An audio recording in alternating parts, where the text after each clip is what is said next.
কিসের সাংবাদিক সম্মেলন হচ্ছে এখানে মাস্টারমশাই? বুঝতে পারছো না জেঠিমা? জামাইবাবু দিভাইয়ের ছবিতে মালা পরিয়ে নিজের ক্ষমতা লাভের ঘোষণা করছিলেন। নিজেই তো মারতে চেয়েছিলেন দিভাইকে, কিন্তু ক্ষমতা লাভ তো আর হবে না। আমি কিচ্ছু বলিনি এতক্ষণ, কিন্তু এই সবাই ফিরে আসাতে এখানে এই বাইরের লোকরা যত না খুশি হয়েছে তার বেশি আমি খুশি হয়েছি। আমি সুযোগের অপেক্ষা করছিলাম কথা বলার জন্য, কিন্তু কেউ তো কথা বলতে দেবে না আমাকে এখানে।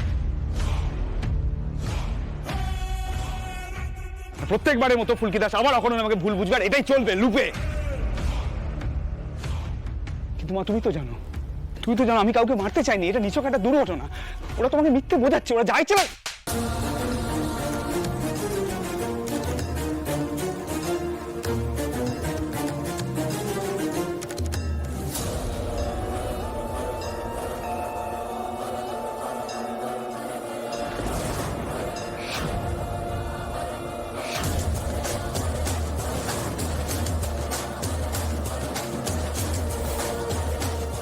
জেঠিমণি, জেঠিমণি কি করছো কি তুমি? আচ্ছা করলাম, আজ থেকে কয়েক বছর আগেই করা উচিত ছিল। তোর নিচে নেমে গেছে এই শয়তানটা যে আমাকেও গুলি করে মারতে চেয়েছিল।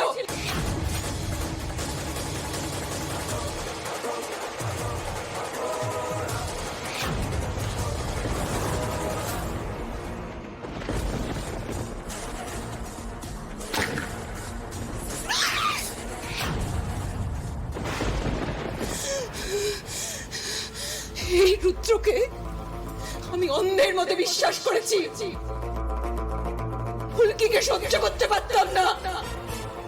ভাবতাম ও আমার মেয়ের সংসারটা ভেঙে দিতে চেয়েছে।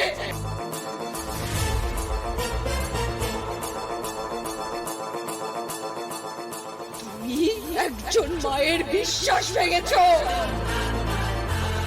ঈশ্বর তোমাকে ক্ষমা করবেন না।